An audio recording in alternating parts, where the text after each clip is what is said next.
I begin in the name of God, the most gracious, the most merciful. Sinbad ने हिंदबाद और अन्य लोगों से कि आप लोग स्वयं ही सोच सकते हैं कि मुझ पर कैसी मुसीबतें पड़ी और साथ ही मुझे कितना धन प्राप्त हुआ। मुझे स्वयं इस पर आश्चर्य होता था। 1 वर्ष बाद मुझ पर फिर यात्रा का उन्माद चढ़ा। मेरे सगे संबंधियों ने मुझे बहुत रोका किंतु मैं न माना। आरंभ में मैंने बहुत सी यात्रा थल मार्ग से की और फारस के कई नगरों में जाकर व्यापार किया। फिर एक बंदरगाह पर एक जहाज पर बैठा और नई समुद्र यात्रा शुरू की। कप्तान की योजना तो लंबी यात्रा पर जाने की थी किंतु वह कुछ समय बाद रास्ता भूल गया। वह बराबर अपनी यात्रा पुस्तकों और नक्शों को देखा करता था ताकि उसे यह पता चले कि कहाँ है। एक दिन वह पुस्तक पढ़कर रोने चिल्लाने लगा। उसने पगड़ी फेंक दी और बाल नोचने लगा। हमने पूछा कि तुम्हें ये क्या हो गया है, तो उसने कुछ देर में बताया कि यहाँ एक समुद्री धारा हमें एक ओर लिए जाती है। वह हमें एक तट पर ऐसा पटकेगी कि हमारा जहाज टूट जाएगा और हम सब उसी तट पर मर जाएंगे। ये कहकर उसने जहाज के पाल उतरवा दिए। उससे कुछ न हुआ। धारा के वेग से उछलकर जहाज पहाड़ी से टकराया और शीशे की तरह बिखर गया। चून की तटी पर यह हुआ था, इसलिए हम लोग खाद्य सामग्री और अन्य सामान किनारे पर ले आए। कप्तान ने कहा, भाग्य पर किसी का वश नहीं है। अब हम सब लोग एक दूसरे के गले लगकर रो लें और अपनी अपनी कब्रें खोद लें क्योंकि यहाँ से कोई बचकर नहीं गया है। ये सुनकर हम लोग एक दूसरे के गले लगकर रोने लगे क्योंकि हमने देखा कि किनारे पर दूर दूर तक जहाजों के टुकड़े और मानव कंकाल बिखरे पड़े थे। मालूम होता था कि हजारों यात्री वहां आकर मर गए हैं। चारों ओर उनके व्यापार की वस्तुएं बिखरी पड़ी थीं। उस पहाड़ पर बिल्लौर और लाल की खदान थी। पास ही कई नदियां एक स्थान पर मिलकर एक गुफा के अंदर जाती थीं। उस पहाड़ से राल टपक कर समुद्र में गिरती थी और मछलियां उसे खाकर कुछ समय बाद उसे उगल देती थीं। वही अभ्रक बन जाती थी। उस अभ्रक के ढेर भी वहां थे। समुद्र में समुद्री धारा से बचना इसलिए असंभव था कि पहाड़ की ऊंचाई के कारण जहाजों को विपरीत दिशा में खींच ले जाने वाली तेज हवा रुक जाती थी। पहाड़ इतना ऊंचा था कि उस पर चढ़कर दूसरी ओर जा निकलना भी असंभव था। हम लोग अपने दुर्भाग्य पर रोते रहे और अपनी मृत्यु की प्रतीक्षा करते रहे। जहाज पर से लाया हुआ खाना हमने बराबर बांट लिया। हम में से जो भी मरता बाकी लोग कब्र खोदकर उसे दफन कर देते थे। मैं ही सबसे अधिक मुर्दे गाड़ा करता और उनका बचा हुआ भोजन ले लेता। इस प्रकार मेरे पास खाद्य सामग्री काफी हो गई। धीरे धीरे मेरे सभी साथी मर गए। अकेला रह जाने के कारण मैं और भी दुखी हुआ। मैंने भी अपनी कब्र खोद ली ताकि मरने का समय आए तो उसमें जा लेटूं। मैं रात दिन अपने को धिक्कारता था कि घर पर इतना सुख का जीवन छोड़कर यहाँ मंदगामी मौत मरने के लिए क्यों आया। किंतु पछताने से क्या होना था। भगवान की दया से एक रात अचानक एक विचार मेरे मन में आया। मैंने सोचा कि नदियां मिलकर एक बड़ी नदी के रूप में जब खोह के अंदर बहती ही जाती है तो खोह के बाद कहीं और निकलती भी होंगी। इसीलिए मैंने सोचा कि किसी तरह इस नदी के सहारे ही किसी देश में जा निकलूं। किनारे पर बीसियों जहाज टूटे पड़े थे। मैंने तख्तों को जोड़ जाड़ कर एक नाव बनाई। मैंने सोचा कि किनारे पर तो मरना निश्चित ही है, नदी में जाने पर भी अधिक से अधिक मौत ही होगी और हो सकता है कि बच ही जाऊं। बचने की आशा में मैंने नाव पर खाद्य सामग्री के अलावा वहां पड़े हुए असंख्य रत्नों और मृत यात्रियों के बिखरे हुए सामान की बहुमूल्य वस्तुओं में से चुन चुनकर चीजें जमा की और उनकी कई गठरियां बनाई। नाव को नदी के किनारे लाकर मैंने उसके दोनों ओर गठरियां रखी ताकि नाव बहुत हल्की भी न रहे और संतुलित भी रहे। ये करने के बाद मैंने डांड संभाली और ईश्वर का नाम लेकर नदी में नाव छोड़ दी। नाव गुफा में गई तो बिल्कुल अंधेरे में आ गई। मुझे दिखाई न देता था। नाव को कभी धारा पर छोड़कर सुस्ताने लगता, कभी खेने लगता। कहीं कहीं गुफा की छत इतनी नीचे थी कि मेरे सिर पर टकराती थी। अपने पास जो मैंने रख लिया था उसमें से बहुत थोड़ा थोड़ा खाता था ताकि जीवित भर रह सकूं। कुछ समय के बाद मुझ पर निद्रा का ऐसा प्रकोप हुआ कि मैं सो गया तो घंटों तक सोता रहा। जब जागा तो देखा कि नाव खुले में नगर के समीप नदी के तट पर बंधी हुई है। मैंने देखा कि मेरे चारों ओर बहुत से श्याम वर्ण लोग हैं। मैंने इन्हें सलाम करके उनका हाल चाल पूछा। उन्होंने उत्तर में कुछ कहा किंतु मैं उसे बिल्कुल न समझ सका। खैर, आदमियों के बीच पहुंचकर मुझे बड़ी प्रसन्नता हुई और मैंने ऊंचे स्वर में अपनी भाषा अरबी में भगवान को धन्यवाद दिया। कहा कि भगवान क्षण क्षण पर मनुष्य की सहायता करता है और मनुष्य को चाहिए कि उसकी अनुकंपा से निराश न हो और मुझे भी उचित है कि आंख बंद करके स्वयं भगवान के सहारे छोड़ दूं। उन लोगों में से एक को अरबी भाषा आती थी। मेरी बातें सुनकर वह मेरे पास आया और कहने लगा, तुम हम लोगों को देखकर चिंता न करो। हम लोग इस क्षेत्र के वासी हैं। हम यहाँ नदी से अपने खेतों में पानी देने के लिए आते हैं। आज नदी में पानी कम आ रहा था, जैसे धारा को कोई चीज रोके हुए हो।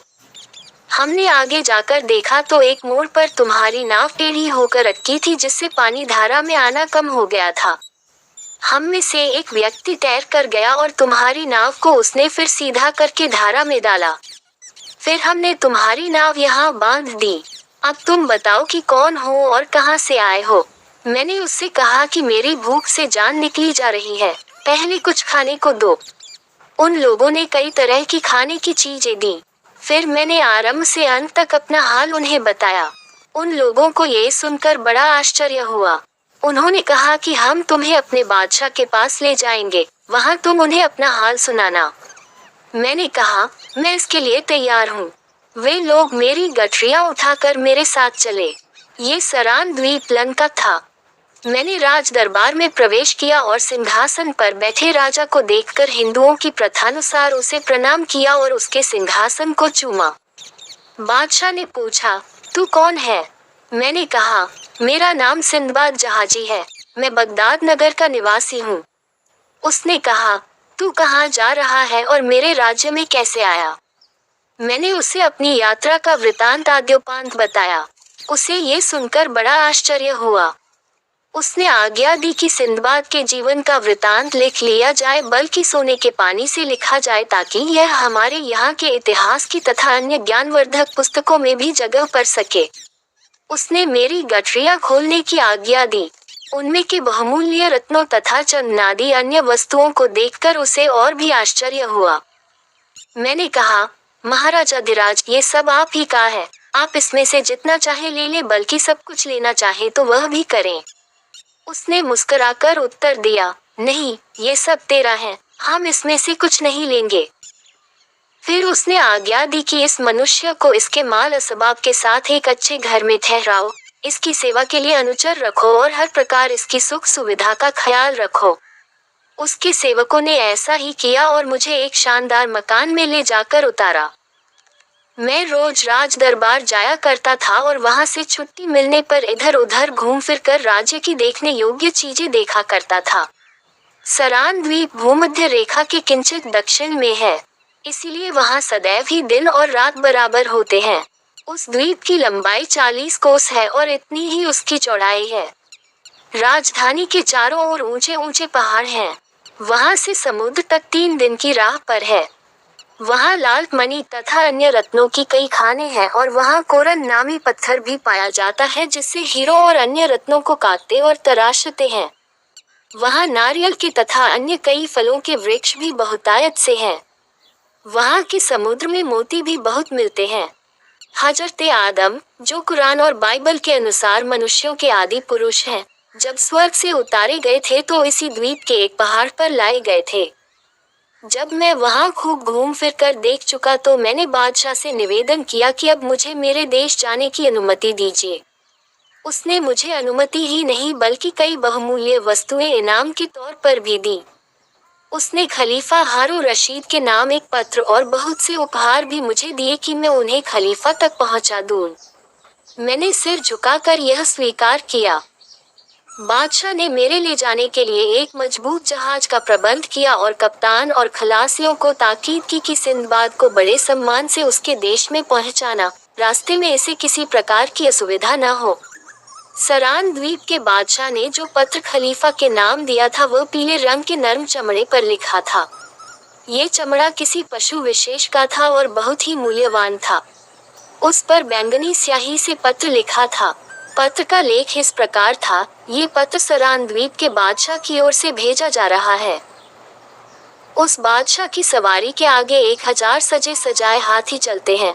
उसका राजमहल ऐसा शानदार है जिसकी छतों में 1,00,000 मूल्यवान रत्न जड़े हैं और उसके खजाने में अन्य वस्तुओं के अतिरिक्त 20,000 हीरे जड़े मुकुट रखे हैं। सरान द्वीप का बादशाह खलीफा हारून रशीद को निम्नलिखित उपहार भातृभाव से भेज रहा है। वह चाहता है कि खलीफा और उसके दृढ़ मैत्री संबंध हो जाएं। एक दूसरे का अहित हम दोनों न चाहें। मैं सरान द्वीप का बादशाह खलीफा की कुशल क्षेम चाहता हूँ। जो उपहार बादशाह ने खलीफा को भेजे थे उनमें मणि का बना हुआ एक प्याला था जिसका दल पौन गिरह लगभग 1.25 इंच मोटा था और उसके चारों ओर मोतियों की झालर थी। झालर के मोतियों में प्रत्येक 3 माशे के वजन का था। एक बिछौना अजगर की खाल का, जो 1 इंच से अधिक मोटा था। इस बिछौने की विशेषता ये थी कि उस पर सोने वाला आदमी कभी बीमार नहीं पड़ता था। तीसरा उपहार 1,00,000 सिक्कों के मूल्य की चंदन की लकड़ी थी। चौथा उपहार 30 दाने कपूर के थे जो एक पिस्ते के बराबर थे। पांचवा उपहार एक दासी थी जो अत्यंत ही रूपवती थी और अति मूल्यवान वस्त्राभूषणों से सुसज्जित थी। हमारा जहाज कुछ समय की यात्रा के बाद सकुशल बसरा के बंदरगाह में पहुंच गया। मैं अपना सारा माल और खलीफा के लिए भेजा गया पत्र और उपहार लेकर बगदाद आया। सबसे पहले मैंने ये किया कि उस दासी को, जिसे मैंने परिवार के युवकों से सुरक्षित रखा था, तथा अन्य उपहार और पत्र लेकर खलीफा के राजमहल में पहुंचा। मेरे आने की बात सुनकर खलीफा ने मुझे तुरंत बुला भेजा। उसके सेवकगण मुझे सारे सामान के साथ खलीफा के सम्मुख ले गए। मैंने जमीन चूमकर खलीफा को पत्र दिया। उसने पत्र को पूरा पढ़ा और फिर मुझसे पूछा, तुमने तो सरान द्वीप के बादशाह को देखा है, क्या वह ऐसा ही ऐश्वर्यशाली है जैसा इस पत्र में लिखा है? मैंने कहा, वो वास्तव में ऐसा ही है जैसा उसने लिखा है। उसने पत्र में बिल्कुल अतिशयोक्ति नहीं की। मैंने उसका ऐश्वर्य और प्रताप अपनी आंखों से देखा है। उसके राजमहल की शान शौकत का शब्दों में वर्णन नहीं हो सकता। जब वह कहीं जाता है तो सारे मंत्री और सामंत अपने अपने हाथियों पर सवार होकर उसके आगे पीछे चलते हैं। उसके अपने हाथी के हौदे के सामने अंगरक्षक सुनहरे काम के बर्छे लिए चलते हैं और पीछे सेवक मूर्छल हिलाता रहता है। उस मूर्छल के सिरे पर एक बहुत बड़ा नीलम लगा हुआ है। सारे हाथियों के हौदे और साज सामान ऐसे सुसज्जित हैं जिसका वर्णन मेरे वश की बात नहीं है। जब बादशाह की सवारी चलती है तो एक उद्घोषक उच्च स्वर में कहता है कि शानदार बादशाह की सवारी आ रही है, जिसके महल में 1,00,000 रत्न जड़े हैं और जिसके पास 20,000 हीरक जटित मुकुट है और जिसके सामने कोई राजा नहीं ठहर सकता, चाहे वह हिंदू हो या मुसलमान। पहले उद्घोषक के बोलने के बाद दूसरा उद्घोषक कहता है कि बादशाह के पास चाहे जितना ऐश्वर्य हो, मरना तो इसके लिए प्रारब्ध है। इस पर पहला कहता है कि इसे सब लोगों का आशीर्वाद मिलना चाहिए कि यह अनंत जीवन पाए।